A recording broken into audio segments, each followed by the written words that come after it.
அனைத்து மாணவர்களுக்கும் வணக்கம்.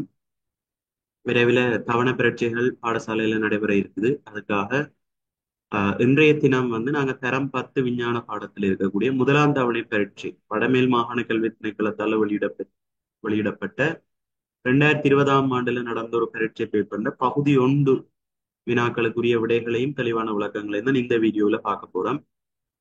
முழுமையா பாருங்க. இது உங்களுக்கு ஒரு ரிவிஷனாக இருக்கு. ரிவிஷன் ஆகும். சரியான கேள்விகளுக்கு சரியான விடையை மாத்திரம் சொல்லி கொண்டு போகாம அதோட சம்பந்தப்பட்ட அந்த கேள்வியோட தொடர்பட்ட விஷயங்கள் எல்லாம் சொல்லி கொண்டு போறபடியே உங்களுக்கு ஒரு ரிவிஷனாக இருக்கும். எனவே முழுமையா அந்த வீடியோவை பாருங்கோ. அதுக்கு முதல் பேப்பரை செய்து போட்டு பார்க்கிறது பிரயோசனமாக இருக்கும். இப்ப நாங்கள் ஒவ்வொரு கேள்வியா பார்த்து கொண்டு போவோம். முதலாவது கேள்வி, நியூக்ளிக் அமிலத்தினுடைய ஆக்கக்கூறு எது? அலகு 1ல கேட்கப்பட்டிருக்குது. இப்ப உயிரியல் மூலக்கூறுகள் அண்டைக்குள்ள கார்போஹைட்ரேட், புரதம், லிப்பிட், நியூக்ளிக் அமிலம் இந்த நாளும் உயிரியல் மூலக்கூறுகளா இருப்பினும் இதுல கார்போஹைட்ரேட்டினுடைய ஆக்கக்கூறா ஒரு சர்க்கரைட்டுகள் காணப்படுது. புரதத்தினுடைய ஆக்கக்கூறு அமினோ அமிலம் காணப்படும்.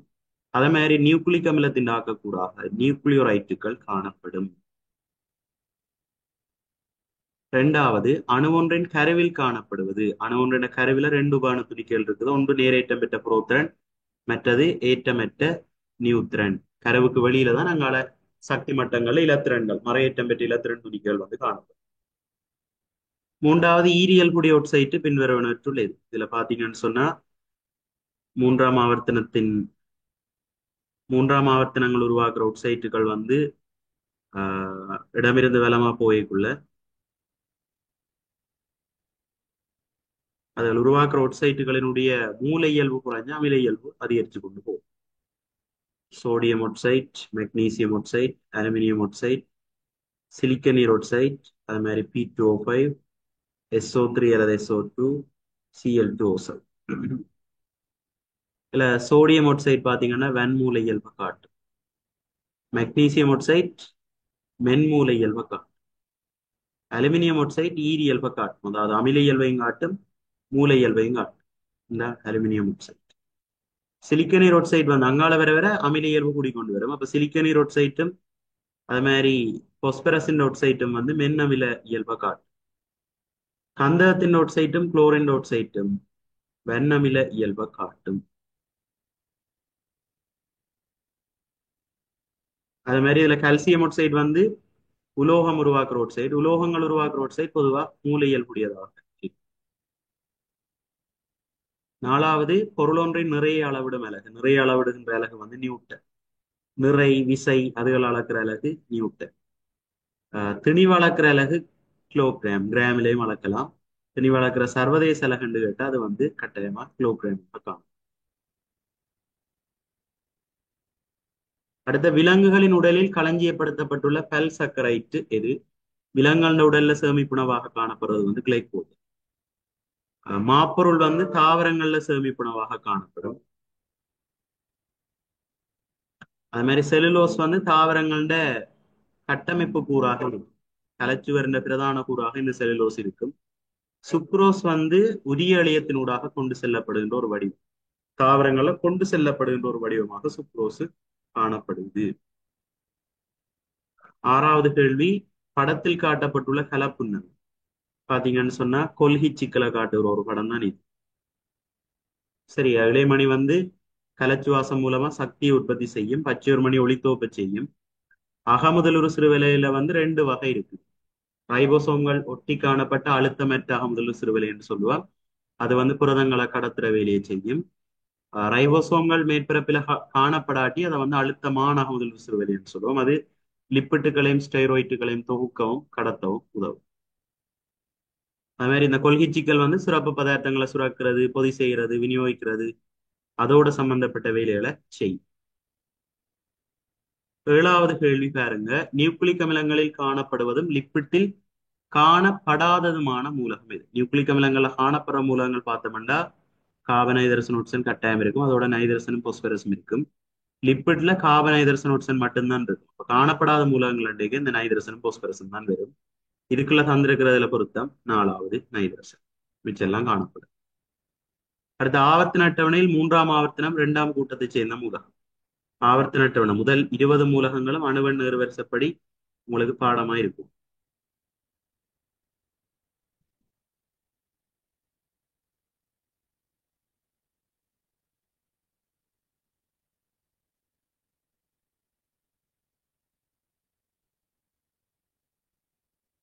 சரி, இதுல ஹைதரசன் ஹீலியம் முதலாம் ஆவர்த்தனம், லிதியத்திலிருந்து நியோன் வரைக்கும் இரண்டாம் ஆவர்த்தனம், சோடியத்திலிருந்து ஆகன் வரைக்கும் மூன்றாம் ஆவர்த்தனம், பொட்டாசியம் கல்சியம் நாலாம் ஆவர்த்தனம். அது மாதிரி கூட்டம் பாத்தீங்கன்னா ஹைதரசன் லித்தியம் சோடியம் பொட்டாசியம் முதலாம் கூட்டம், இது ரெண்டாம் கூட்டம், இது மூன்று, இவர் நாலு, இவர் அஞ்சு, ஆறு, ஏழு.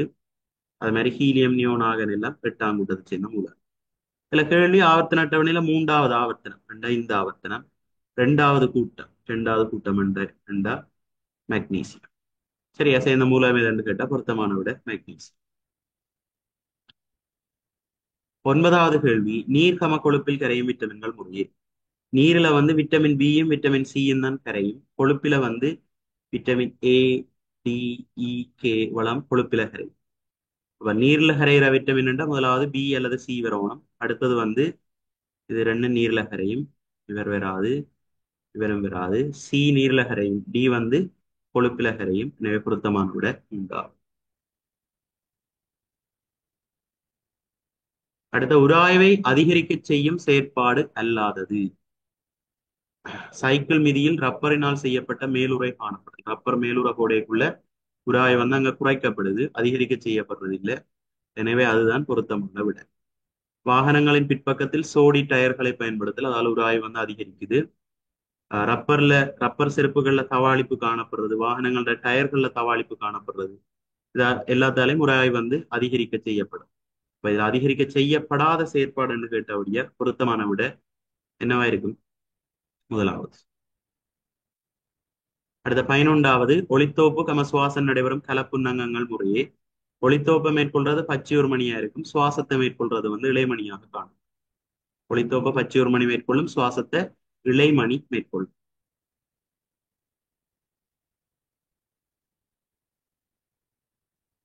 12வது, வாய் நிலையில் காணப்படும் மூலகத்தின் அணு ஒன்றில் உள்ள இலத்திரனை அகற்றி வாய் நிலையில் உள்ள நேரையனை உருவாக்குவதற்கு வழங்கப்படும் மிக குறைந்த சக்தி காட்டப்படுவது அழைக்கப்படுவது. சரி, அதை வந்து முதலாம் அயனாக்க சக்தி என்று சொல்லுவோம்.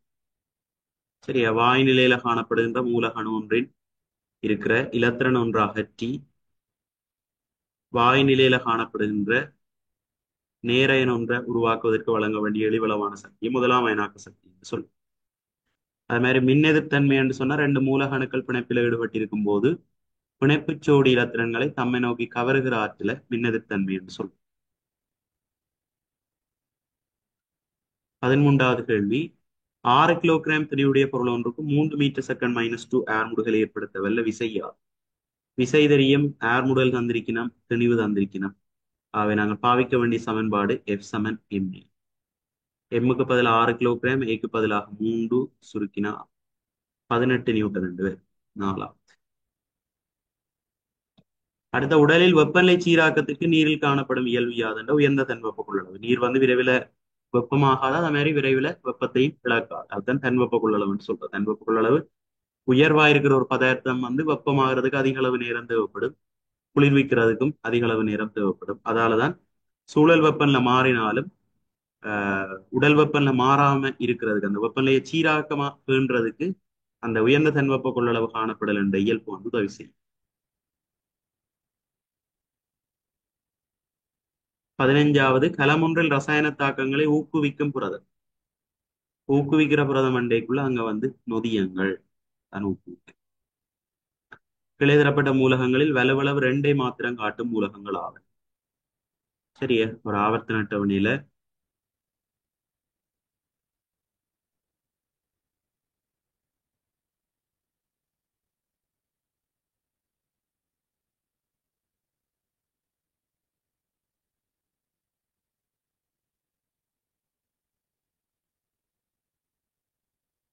இதுல இந்த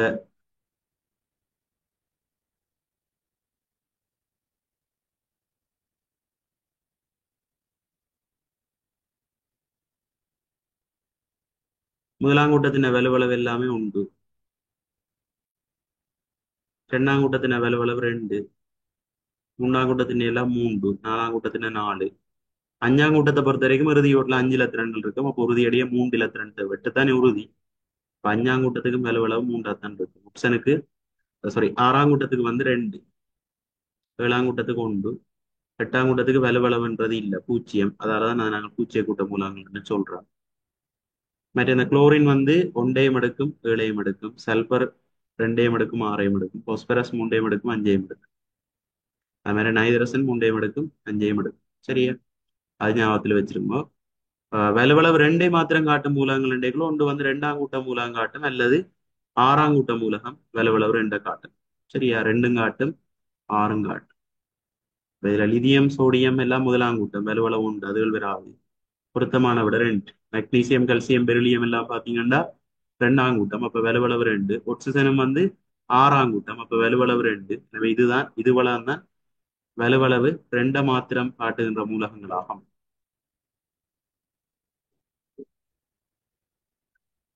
ஏபி ஆகியவற்றினால் காட்டப்படுவது இலத்திரன் நுணுக்காட்டினால் காட்டப்படும் கலங்களாகும். இக்கலங்கள் பற்றிய சரியான கூற்று.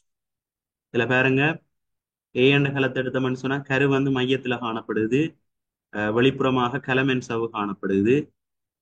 அது மாதிரி பி எடுத்தோம்னு சொன்னா ஆகலும் வெளிப்புறமா கலச்சுவர் என்ற ஒரு திட்டமான வடிவத்தை கொண்ட கட்டமைப்பு காணப்படுது. நடுவுக்குள்ள பெரிய மைய புன்வெற்றிடம் காணப்படுது. கரு வந்து சுற்றியல் பகுதி கொடுக்கப்பட்டதாக காணப்படுது. இதை தவிர பச்சையோர் மணிகள் காட்டியிருக்கணும். எனவே பி வந்து ஒரு தாவர களமாக இருக்கும், ஏ வந்து ஒரு விலங்கு களமாக இருக்கும். சரியான விட ரெண்டாவது. ஏ வந்து விலங்கு களம், பி வந்து தாவர களம். இவ்வளவு கூறுகளை இனங்கண்டீங்கன்னு சொன்னா போடலாம். 18வது கேள்வியை பார்ப்போம். உராய் பற்றிய சரியான கூற்று யாது? ஓய்வில் உள்ள பொருள் ஒன்றின் மீது தொழிற்படாது. இது வந்து தவறு. என்னன்னு சொன்னா, இப்ப ஒரு பொருளுக்கு நாங்க விசைய கொடுத்தும் நிலையியல் உராய் விசை தாக்கிச்சுதுன்னு சொன்ன அந்த பொருள் ஓய்வா தான் இருக்கு. சரி, அப்ப ஓய்வில் உள்ள பொருள் ஒன்றின் மீது தொழிற்படாதுன்னு சொன்னா அந்த கூற்று வந்து தவறு. எல்லை உராய் விசையை விட இயக்கவியல் உராய் விசை அதிகம், அதுவும் தவறு. சரியா? எல்லை உராய் விசைன்றது ஆகலும் உச்ச வருமானமா இருக்கும். அதை விட நாங்க விசையை கொடுத்தோம்னு சொன்னா இயக்கவியல் உராய் விசை தான் தாக்கும். பொருள் சீரா இயங்க வழி கிடையாது, இயக்கவியல் உராய் விசை தாக்கும். அதை எல்லை உராய் விசையிலும் பார்க்க பெருமன் குறைவா இருக்கும். இது வந்து அதிகம் என்று தந்தபடியே அந்த கூற்றுக்குள்ள ஒவ்வொரு சந்தர்ப்பத்திலும் இயக்கத்துக்கு தடையாக இருக்கு, அதுவும் தவறு. எல்லா சந்தர்ப்பங்கள்லயும் இயக்கத்துக்கு தடை என்று சொல்லிடலாம். சரி, எல்லா சந்தர்ப்பத்திலும் இயக்கத்துக்கு தடை என்று சொல்லிடலாம். உதாரணமா நாங்க நடக்கைக்குள்ளே எல்லாம் நாங்கள் முன்னோக்கி நடக்கிறதுக்கு தேவையான ஒரு அஹ், என்ன விஷயத்தான் ஒரு ஆய்வு வழங்கு. சரிதானே? அப்ப எப்போதும் இயக்கத்துக்கு தடையாக இருக்கும் என்ற கூற்றை ஏற்றுக்கொள்ளலாது. நாலாவது பாருங்க, இரு மேற்பரப்புகளுக்கு இடையே சார்பு இயக்கத்துக்கு எதிராக நிகழும் ஒன்று சார்பாக இன்னொன்று இயங்க வழி கிடைக்க அந்த சார்பு இயக்கத்தை எதிர்க்கிற முகமாக உராய்விசை தொழிற்படும். எனவே அதான் சரியான நாலாவது. 19வது கேள்வி. ஒடுக்கற் பிரிவின் முக்கியத்துவம் ஆவது பல்கலாங்கிகளின் உடல் வளர்ச்சி அடைவு. உடல் வளர்ச்சிக்கு இளையுறு பிரிவு தான் அவசியம்.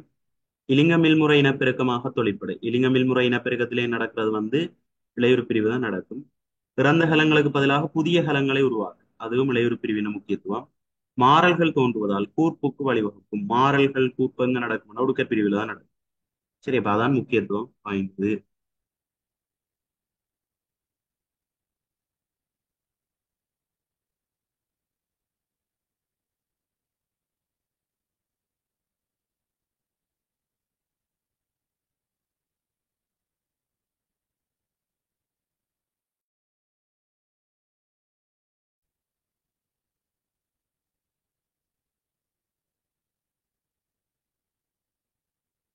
சரி, அடுத்த கேள்வி 20. போசனை குறைபாட்டினால் குழந்தை ஒன்றின் முழங்கை முழங்கால் போன்றவற்றில் முள் போன்ற கொப்புளங்கள் உருவாகியது. இக்குறைபாட்டுக்கு காரணமான விட்டமின் யாது? சரி, அந்த முழங்கால் முழங்கை அந்த இடங்கள்ல முள் போன்ற கொப்புளங்கள் தான் தோன்றுவதற்கு காரணமான விட்டமின் குறைபாடு வந்து விட்டமின் ஏ ஆக இருக்கு. சரியா? விட்டமின் ஏ குறைபாடுலாம் இது வரும். மற்ற மற்ற விட்டமின்கள் இந்த குறைபாடுகளை ஞாபகத்துல வச்சிருக்கு. சரியா? உதாரணமா விட்டமின் ஏக்கு வந்து மாலைக்கண் பீட்டோ புள்ளிகள் தோன்றுதல், தோல் உலர்ந்து காணப்படல், அதுவும் வரும். விட்டமின் டி என்று பார்த்தோம்னா சிறுவர்கள் என்புருக்கி நோய், வளர்ந்தாக்கள் ஒஸ்டியோபொரோசிஸ், ஒஸ்டியோமெலேசியா, அதுகள் அந்த குறைபாட்டால் ஏற்படும். விட்டமின் கே குறைபாட்டால் தான் குருதி உறைவது தாமதமாகிறது, அந்த மாதிரியான பிரச்சனைகள் வரும். விட்டமின் இ குறைபாட்டால முதிர்ச்சிக்கு முன் குழந்தை பிறக்கிறது, செங்குருதி கலங்கள் அழிவடைகின்ற வீதம் அதிகரிக்கிறது, கலப்பிரிவு தாமதமாகிறது, இனப்பெருக்கம் செய்யும் ஆற்றல் குறைவடைகிறது, மலட்டுத்தன்மை ஏற்படுறது, அந்த குறைபாடுகளை கொண்டு வரும். விட்டமின் சி வந்து முரசு கரைகிறது, ஸ்கேவி நோய், உள்ளக குருதி பெருக்கு, வேற நோய்கள் குணமாகிறது தாமதமாகிறது இதெல்லாம் விட்டமின் சி என்ற குறைபாடு. விட்டமின் பி என்ற குறைபாடு பெரி பெரி நோய், குருதிச்சோகை, உலர்ந்த தோல், நிறமாற்றம், அது மாதிரி பிறபொருள் எதிரிகளோட உற்பத்தி குறைவடைதல் அதுகளை நாங்க சொல்லலாம். 21. மாணவர்கள் மூவர் 3 அணுக்களின் மாதிரி உருவை அமைத்தனர். இவை பற்றிய கூற்றுக்கள் பின்வருமாறு. மாதிரி உருவ பாருங்கோ, ஒரே ஒரு இலத்திரன் தான் இருக்குது. சரியா, இங்க ஒரு இலத்திரனும் ஒரு புரோத்திரனும் இருக்குது. இங்க ஒரு இலத்திரனும் ஒரு புரோத்திரனும் ஒரு நியூத்திரனும் இருக்குது. இங்க நியூத்திரன் காட்டுப்படையில. இங்க வந்து 2 நியூத்திரன் இருக்குது, ஒரு புரோத்திரனும் ஒரு இலத்திரனும் காட்டப்படுது. அப்ப இதை பார்த்தோன்னே யோசிக்கலாம், இது வந்து ஐதரசன் அணுவின் சமதானியாக இருக்கு. பாருங்க, ஒரே மூலகத்தின் சமதானிகள் 3 ஆகும். அது சரி, சமதானி என்றைக்க அணுவன் மாறக்கூடாது, திணிவன் மாற வேணும். இங்க வந்து அணுவன் மாறையில தானே எல்லாத்துலயும் பாத்தீங்கன்னா ஒரு இலத்திரன் ஒரு புரோத்திரன் தான் இருக்குது. ஆகவே அணுவன் மாறையில, எனவே ஒரே மூலகத்தின் சமதானிகள்ன்றது சரி. 3 அணுக்களின் மாதிரி உருக்கள் 3 ஆகும். 3 அணுக்கள்னு சொல்லிட்டார், இது எல்லாமே ஒரே மூலகம். பீக்கம் ஆர் ஆகிய மாதிரிகள் பிழையானவை. சரியா, அதுவும் தவறு. எல்லாமே சரியா தான் குறிக்கப்பட்டிருக்குது. கியூ மாதிரி ஒரு மட்டும் சரியானது, அதுவும் பிழை. இவற்றுள் சரியானவை என்றைக்குள்ள ஏ மட்டும்தான் சரி. சரியா, ஏ வந்து ஒரு அணுவண்ணையும் ஒரு திணிவண்ணையும் கொண்டது. கியூ ஒரு அணுவண்ணை 2 திணிவன், இது ஒரு அணுவண்ணும் 3 திணிவன். சரியா, 3 திணிவன் வாரது காரணம் 2 நியூத்திரன், இங்க ஒரு நியூத்திரன் திணிவன் 2, இங்க திணிவன் நியூத்திரன் இல்லாதபடியா திணிவன் 1. சரியா.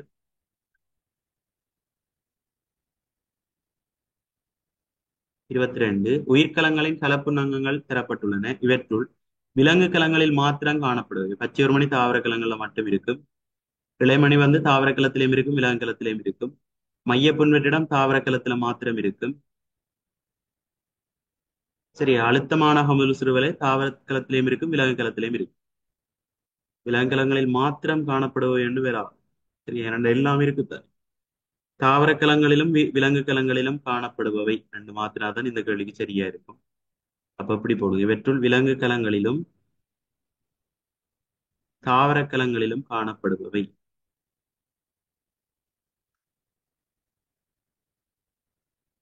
சரியா, காணப்படுபவை. பச்சை ஒரு மணி தாவரத்துல மட்டும் இருக்கும். இளையமணி வந்து தாவரத்திலையும் இருக்கும், விலங்குகளிலும் இருக்கும். மையப்புண் வெற்றிடம் தாவரத்துல மட்டும்தான் இருக்கும். அழுத்தமான சிறுவலை தாவரத்திலையும் இருக்கும், விலங்கிலையும் இருக்கும். எனவே சரியானது பிஎம் டி. கேள்வியை மாத்திக் கொள்ளுங்க. 23. Na பிளஸ் அயனில் உள்ள புரோத்திரன் நியூத்திரன் இலத்திரன் எண்ணிக்கை முறை. Na plus 23 திணிவன் 11 அணுவன். இப்போ புரோத்திரன் எண்ணிக்கை 11. இலத்திரன் வந்து சோடியத்துல இலத்திரன் 11 தான், ஆனா இங்க பிளஸ் வந்திருக்கு. அப்ப ஒரு இலத்திரன் இழந்துதான் ஒரு பிளஸ் பெற்றுக்கணும். எனவே இலத்திரன் 10 இருக்கு. நியூத்திரன் பாத்தீங்கன்னா புரோத்திரன் நியூத்திரனை கூட்டுத்தொகை தானே திணிவன். அப்ப திணிவன் 23, அதுல இருந்து புரோத்திரனை கழிச்சு விட்டீங்கன்னா நியூத்திரன் வரும். கழிச்ச மண்டை 23ல இருந்து 11 போச்சுன்னா 12. சரி, அப்ப புரோத்திரன் நியூத்திரன் இலத்திரன் இந்த ஓட தான் கேட்டது. புரோத்திரன் 11, நியூத்திரன் 12, இலத்திரன் வந்து 10. 11 12 10 ரெண்டு ஓர்டர்ல வரும். 11 12 10 மூன்றாவது.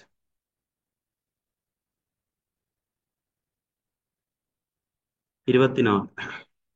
ஒப்பமான மேற்பரப்பின் மீது வைக்கப்பட்டுள்ள மேசை ஒன்றை தள்ளுவதை படம் காட்டுகிறது. மேசையை தள்ளுவதற்கு 500 நியூட்டன் விசையை பிள்ளை பிரயோகிக்கிறது.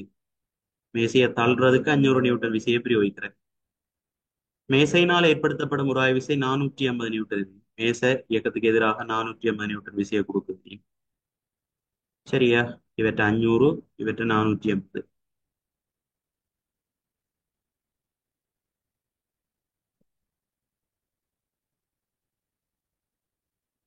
சரி, அப்ப விளைவுள் விசை பாத்தீங்கன்னா 50 நியூட்டன். 50 நியூட்டன் என்ற விளைவுள் விசையோட கட்டாயம் என்ன செய்யும்? சரி, 50 நியூட்டன் விளைவுள் விசையோட இந்த மேசை இயங்கும் தான். மேசை அசையும்ன்றதான் சரியான அசை.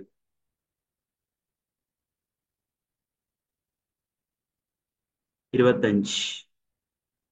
நியூக்ளிக் அமிலங்களின் முக்கியத்துவம் பற்றி 4 மாணவர்கள் கூறிய கூற்றுக்கள் பின்வருமாறு. கலத்தின் உயிர் தொழிற்பாடுகளை கட்டுப்படுத்துவதில் முக்கியத்துவம் பெறுகிறது, அது சரி. கருவுக்குள்ள உள்ள டிஎன்ஏ தான் அந்த வேலையை செய்யுது, சரி. பாரம்பரிய தகவல்களை ஒரு பரம்பரையிலிருந்து அடுத்த பரம்பரை கடத்தும், அதுவும் சரி. டிஎன்ஏ ஆர்என்ஏ ஆகியவை நியூக்ளிக் அமிலம் காணப்படும் இரு நிலைகளாகும். சரி, டியோக்சி ரைபோநியூக்ளிக் ஆசிட் ரைபோநியூக்ளிக் ஆசிட் என்று 2 வாயிருக்கு, அதுவும் சரி. கொழுப்பமிலம் அமினோ அமிலங்கள் ஆக்கலாகும், அது தவறு. சரியா? கொழுப்பமிலம், அமினோமிலம். அமினோமிலம் ஆக்கலாக இருக்கிறது புரதம். கொழுப்பமிலம் கிளிசரோல் ஆக்கலாக இருக்கிறது லிப்பிட். நியூக்ளிக் அமிலத்தின் ஆக்கலகு நியூக்ளியோரைட். டிஎன்ஏ ஆக்கலகு டியோக்சி ரைபோ நியூக்ளியோரைட். ஆர்என்ஏ ஆக்கலகு ரைபோ நியூக்ளியோரைட். இது தவறு. இல்ல சரியானவைதான் கேட்டது. ஏபிசி மூன்றுமே சரி. பொதுமைப்பாடெய்திய களம் என குறிப்பிடப்படுவது. பொதுமைப்பாடெய்திய களம் என்ற ஒரு களம் ஒன்றில் காணக்கூடிய சகல புன்னங்கங்களையும் உள்ளடக்கின ஒரு கற்பனை களம் தான் பொதுமைப்பாடெய்திய களம். சரியா? நாலாவது விட களம் ஒன்றில் காணக்கூடிய சகல புன்னங்கங்களையும் உள்ளடக்கிய. 27 வேகம் ஆர்முடுகளை அளவிடும் அலகுகள் முறை. வேகத்தை அளக்கிறது மீட்டர் செகண்ட் -1. சரி, அலகு நேரத்தில் சென்ற தூரம் தான் வேகம், மீட்டர் செகண்ட் -1. ஆர்முடுகள் வந்து வேக மாற்றத்தின் கீழ் நேரம், அதாவது மீட்டர் செகண்ட் -2. சரியா? வேகத்தின மீட்டர் செகண்ட் -1, ஆர்முடல்ல மீட்டர் செகண்ட் -2. இந்த கிலோகிராம் மீட்டர் செகண்ட் -1 என்றது உந்தத்தின் அலகு. சரியா? உந்தம் சமன் திணிவு தர வேகம் தான். திணிவின் கிலோகிராம் வேகத்தின மீட்டர் செகண்ட் -1. ஆகவே கிலோகிராம் மீட்டர் செகண்ட் -1 உந்தத்தின் அலகு. சரி.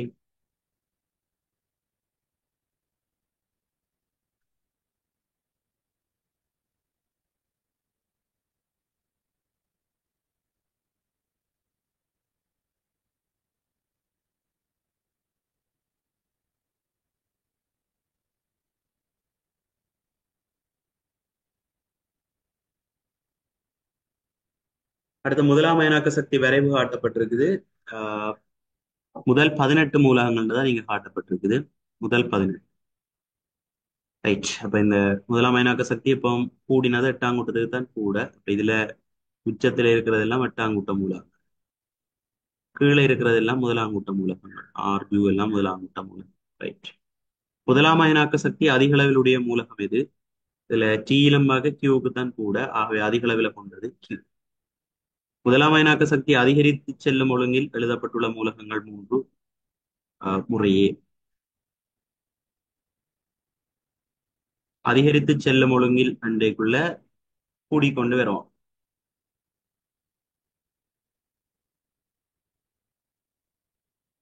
இது வராது. ஆறுக்கு அயனாக்க சக்தி குறைவு. ரெண்டாவது முதல் ஆர் வந்திருக்கு. ஆறிலும் பார்க்க டிக்கு கூட, டியிலும் பார்க்க கியூக்கு கூட. அப்ப அதான் சரி. சரி, ஆர் அயனாக்க சக்தியிலும் பார்க்க டிக்கு கூட, டியிலும் பார்க்க கியூக்கு தானே கூட. சரி, அப்ப இந்த ஆர்டர் சரி. அதிகரித்து செல்லும் ஆர் கமிட்டி ஆகிய எழுத்துக்களால் குறிப்பிடப்படும் மூலகங்கள் முறையே. இது வந்து முதலாவது ஆவர்த்தனம். சரியா? இங்க உள்ளது இரண்டாவது ஆவர்த்தனம் சொல்லுவோம். இது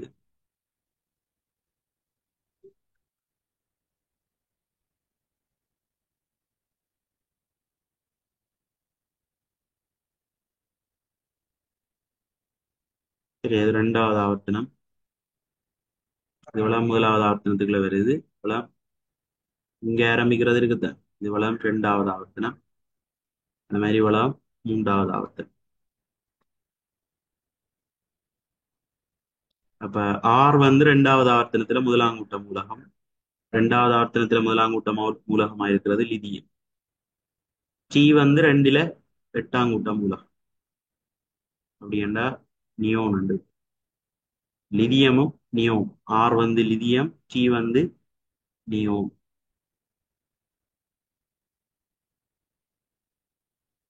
சோடியம் உலோகம் பற்றிய தகவல்கள் தரப்பட்டு கத்தியினால் வெட்டக்கூடிய அளவுக்கு மென்மையான உலோகம். சரி. நீருடன் விரைவாக தாக்கமுற்று ஆக்சிஜன் வாயுவை வெளியேற்றும். அது தவறு. நீரோட விரைவா உக்கிரமா தாக்கமடைந்தா நான் வெளியேற்ற வாயு ஐதரசன். எனவே இந்த கூற்று தவறு. நீரை விட அடர்த்தி குறைந்ததாகியால் நீருள் இடும்போது நீரின் மேல் மிதக்கும். அது சரி. நீருக்கு மேல என்ற சத்தத்தோட அங்கும் இங்கும் ஓடி திரிஞ்சுதான் தாக்கத்துக்கு உட்படும். நீரை விட அடர்த்தி குறைவு. அது சரியான கூற்று. அப்ப இதுக்குள்ள சரியானது ஏயும் சியும் மட்டும்தான் சரி. ஏயும் சியும் சரி. அடுத்த மரத்திலிருந்து காயொன்று விழும்போது நிகழும் இயக்கத்துக்கான இடப்பெயர்ச்சி நேர வரை. இடப்பெயர்ச்சி நேர வரை. இடப்பெயர்ச்சி நேர வரைவினுடைய படித்திறன் வேகத்தை தரும். மரத்திலிருந்து காயொன்று விழும்போது பாத்தீங்கன்னு சொன்னா வேகம் வர வர என்ன செய்யும்? கூடும். அதாவது புவியீர்ப்பார் முதல் 10 மீட்டர் செகண்ட் -2 எடுத்தமாக இருந்தால் வழித்தடைய புறக்கணிச்சோம் என்று சொன்னால் வேகம் சீரான முறையில் அதிகரிக்கும். அப்ப சீரான ஆர் முடலுக்குரிய கிராஃப். சரியா? இடப்பெயர்ச்சி நேர விரைப்பு இந்த படித்திறன் வேகத்தை தரும். அப்ப வேகம் என்ன செய்யணும்? சீராக கூடிக்கொண்டு போகணும். முதலாவது கிராஃப் பாத்தீங்கன்னு சொன்னா படித்திறன் மாறையில் அப்ப சீரான வேகம், இங்க வேகம் மாறாது, இது வராது. இது வந்து பாத்தீங்கன்னு சொன்னால் இங்கேயும் வேகம் மாறாமத்தான் இருக்கு, திசை மாறுது, வராது. இங்க வந்து பாத்தீங்கன்னு சொன்னா வேகம் வந்து வேற வேற என்ன செய்யற, குறைஞ்சு கொண்டு வர்ற, இதுவும் வராது. நாலாவது கிராஃப்ல தான் படித்திறன் வந்து வேற வேற கூடிக்கொண்டு வருது, அதாவது வேகம் வேற வேற கூடிக்கொண்டு வருது. பொருத்தமான கிராஃப் நாலாம்.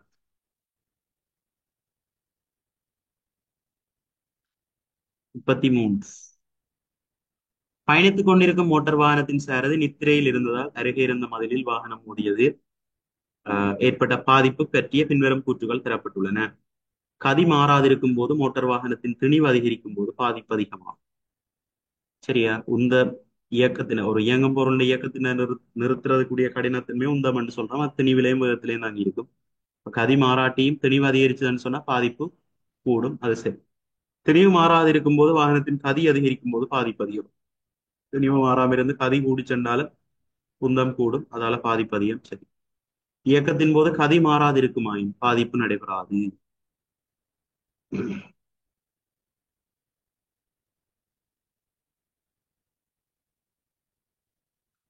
கதி மாறாம இருந்தாலும் மோதைக்குள்ள என்ன பாதிப்பு நடக்குன்னு. சரி, உந்தம்ன்றது தாக்குங்க. இப்ப பாதிப்பு நடைபெறாது என்று சொல்லலாம், நடைபெறாதுன்னு சொல்லலாம். எனவே ஏயும் பியும் சரி.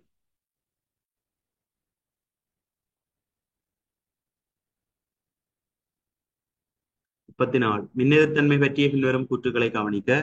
மின்னெதிர்த்தன்மை ஆவர்த்தனத்தினூடாக இடமிருந்து வலமாக செல்லும் போது படிப்படியாக அதிகரிக்கும். சரி.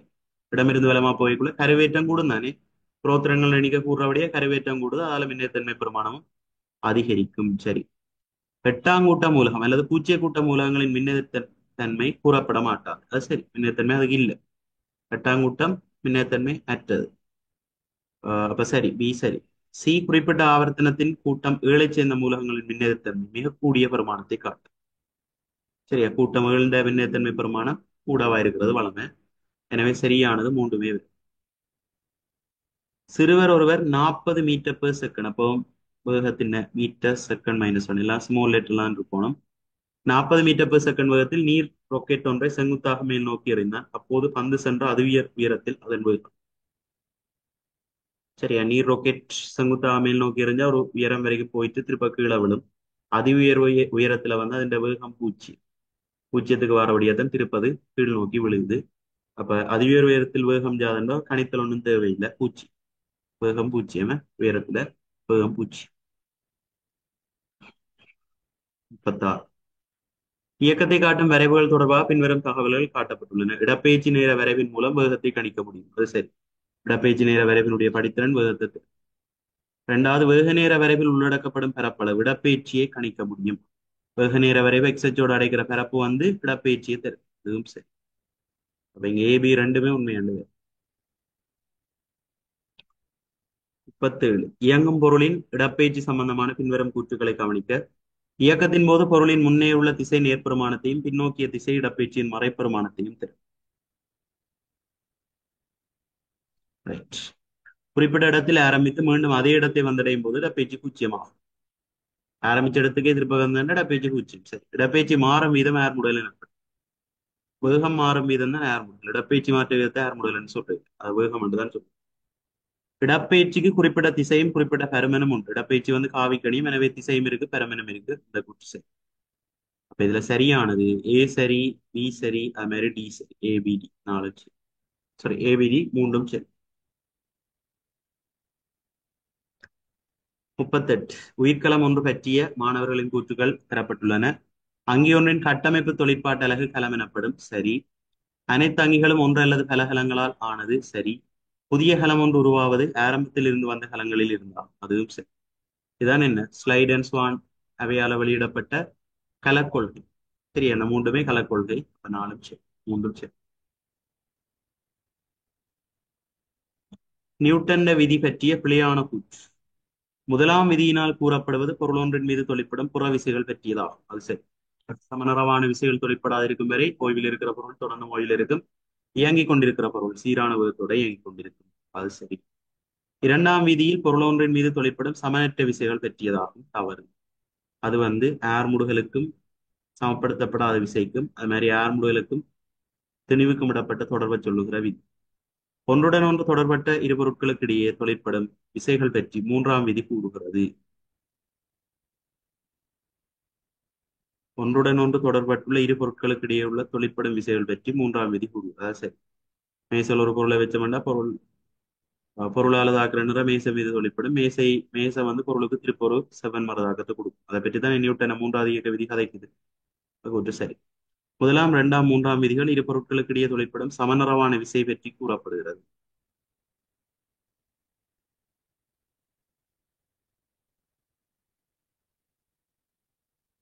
சரி, எல்லாத்துலயும் சமநிறவான விசை என்ற கான்செப்ட் வருது. அந்த கூட்டும் சரி. இப்ப தவறானது என்று சொல்றது வந்து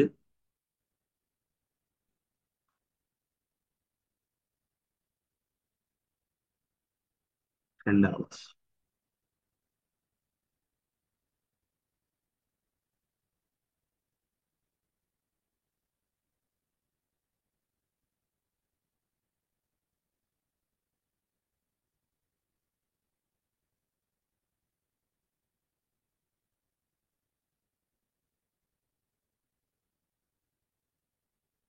அதிவேக நெடுஞ்சாலையில் பயணிக்கும் மோட்டார் வாகனம் ஒன்றின் எரிபொருளின் உச்ச பயணப் பெற சாரதி ஒருவரால் கூறப்பட்ட கூற்றுகள் பின்வருமாறு. முடியுமானவரை பாதையில் சீரான வேகத்துடன் பயணம் செய்யும். சீரான வேகத்தோட பயணம் செய்தோம்னா எரிபொருள் கூட எடுக்காது. அந்த கூற்று சரி. தடுப்பை பயன்படுத்துவதை விட ஏர் முடுக்கியை பயன்படுத்தி வேகத்தை கட்டுப்படுத்தும். தடுப்பை நாங்கள் அடிக்கடி தந்தோம்னா அதுல நிறைய எரிபொருள் வேஸ்ட் ஆகும். அதுவும் சரி. வாகனத்தின் டயர்கள் அகலமாக காணப்படுது. அகலமாக காணப்படுறதால அமுக்கத்தை குறைக்கலாமே ஒழிய அதன் மூலமா எரிபொருளை மிச்சப்படுத்தல. அதே எனவே இதுல சரியானது ஏபியும் மட்டும்.